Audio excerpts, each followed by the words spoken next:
પર સામૂહિક બળાત્કાર ગુજારનાર 3માંથી એક આરોપીનું મોત નીપજ્યા બાદ 2 આરોપીઓને શનિવારે કોર્ટે દોષિત જાહેર કર્યા બાદ સોમવારે સજા સંભળાવી હતી, જેમાં બંને આરોપીઓને આજીવન કેદની સજા સંભળાવી હતી તો પીડિતાને 10 લાખનું વળતર સરકાર દ્વારા ચૂકવાશે।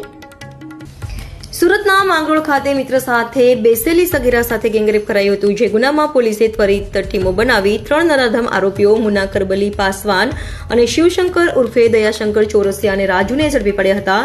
3 નરાધોમાંથી એકનું ટ્રાયલ દરમિયાન બીમારીથી હોસ્પિટલમાં મોત નીપજ્યું હતું, જ્યારે 2 આરોપીઓને શનિવારે દોષી જાહેર કર્યા બાદ કોર્ટે સોમવારે આરોપીઓને આજીવન કેદની સજા સંભળાવી હતી તો પીડિતાને 10 લાખનું વળતર આપવા કોર્ટે હુકમ કર્યો છે। આરોપીઓને આજીવન કેદની સજા મળતા જ પીડિત અને પરિવારજનો સહિત તમામને ન્યાય મળ્યો હોવાનો અહેસાસ કરાયો હતો। તો આ અંગે સરકારી વકીલે વધુ માહિતી આપી હતી।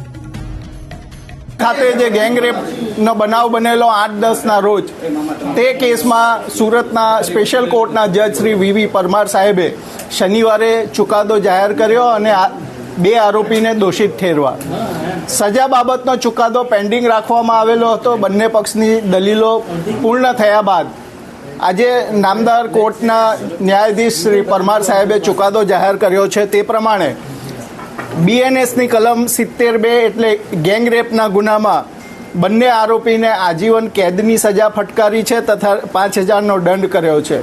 આજીવન કેદ એટલે જિંદગીના અંતિમ શ્વાસ સુધીનો કેદની સજા, તે રીતે સજા ફટકારી છે। એ ઉપરાંત પોક્સો એક્ટ હેઠળ પણ એને આજીવન કેદ અને 5,000 રૂપિયાનો દંડની સજા કરી છે। એટ્રોસિટી એક્ટ હેઠળ પણ એને મેક્સિમમ સજા ફટકારવામાં આવી છે તથા દંડ ફટકારવામાં આવ્યો છે।